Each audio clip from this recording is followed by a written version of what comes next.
The LG G7 Plus ThinQ. After a strong showing with the V30 Plus, LG is back and again they've brought a Plus variant to India. Well, let's unbox it and take a quick look. Hey guys, Ash here from C4E Tech. Card to giveaway, link in description. And while you're down there, don't forget to hit that bell icon to become part of our notification squad. Let's now get started.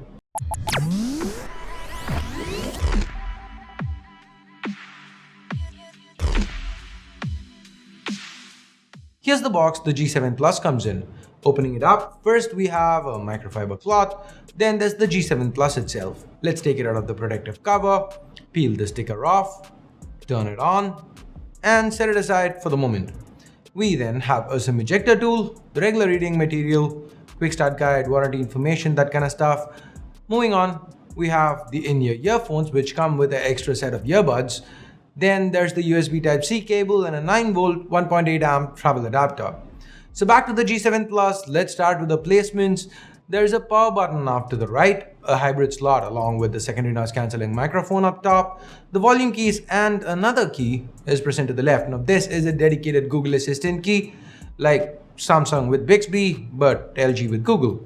I can have mixed feelings about this one since it's not remappable. Now to the bottom, we have the headphone jack with that hi-fi quad DAC, the primary microphone Type-C port, and a speaker. This is an amazing speaker. LG calls it boombox speaker. It kind of amps up the bass. You can feel it pushing out the air as it plays. It's probably the best single speaker setup. I was kind of awed by it the moment I was testing it out, the moment I took it out of the box and I started using this phone.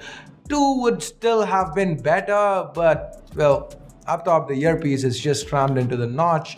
It's just a earpiece, and along with it you also find the sensors and an 8-megapixel f1.9 selfie camera here. By the way, for some reason LG calls this a second screen. Well, whatever it is, not second screen. They let you tinker around with it, hide it, put some colors on it and so on. Now this panel itself, it's a 6.1-inch display. It's an IPS LCD panel compliant to both HDR10 and Dolby Vision standards. The resolution is Quad HD Plus and the aspect ratio 19.5:9. The display looks crisp and sharp, but I personally do prefer OLED. That said, can't really complain as this is a super bright panel and LG seems to have done a very good job. By the way, as always, you can reduce the resolution if you want to and also play around with the colors. To the back, we have two 16-megapixel sensors. The secondary sensor has a wide-angle f1.9 lens. The primary has a f1.6 lens with OIS. There's a laser assist thrown in for good measure. We also have an LED flash and a fingerprint sensor here to the back. The fingerprint sensor, in my time with it, was fast. The transition speeds weren't the fastest, but the sensor itself was quick to recognize my fingerprint. By the way, both the back and the front are covered by Gorilla Glass 5, adding to the durability. In fact, the G7 Plus is also military standard drop tested, so it should fare better than most with regards to drops. It's still all glass, so I wouldn't tempt fate. Then there's the IP68 water and dust resistance and support for wireless charging.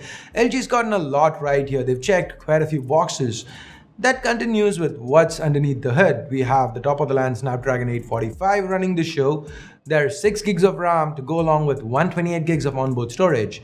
So just like with the V30, this is the difference between the regular and the Plus variant, 128 gigs of storage. So powering all of this is a 3000 milliamp hour battery. On the software side of things, this one is running on LG's customer interface, which is built on top of Android 8 Oreo. All of the regular LG customization options, they come into play. For example, you can change the button combinations, enable the app drawer, which by default is disabled. There's not a lot of bloat here. Now the highlight of LG software is usually the camera app, and it remains the same here on the G7 Plus too. We now get portrait and AI cam shortcuts, easily accessible. The portrait mode, it kind of lets you adjust the intensity of the blur. We've seen this before with Samsung, the live focus options. So it's kind of similar here, switching between the regular and wide angle camera, that's to the side. A full manual mode is present and accounted for. It also happens to be available for video, and the V series functions like the cine effect and point zoom, they're all accounted for. So I'm glad to see that come to the G series. Now it's not all roses, there are some things which are a little disappointing. For example, there is no 4K 60 FPS option, which has kind of become a staple for all phones with the Snapdragon 845 chip. EIS support, again, that tops out at Full HD and 30 FPS. I mean, OnePlus is offering EIS on 4K 60, so why can't LG offer it on at least 1080 60 or 4K 30? It's just capped to 1080 30, and that's a con in my opinion. That said, shooting video on the G7 was still very satisfying. At 1080 30, the footage is super stable. It's all fun. The camera itself for stills produced some great images. The AI effects were strong, but not as strong as would say Huawei. LG's gotten me intrigued with what I'm seeing here. This is a phone I want to use. I want to get to know. I want to see. I want to play around with this camera. You know, I don't say that about every phone. The G7 has me intrigued, and well, it could have me more intrigued if the official pricing ends up being somewhere close to the 45K mark, like with the V30 Plus. As of now, we don't have any information on the official pricing. Once we get to know that, we'll let you know, the description, pinned comment, or Twitter. Some way or the other, we'll let you know. So what do you guys think would be the right price for the G7 Plus? What do you think it should launch at? Let us know in the comments below. And with that, I guess we get to the end of this quick unboxing video.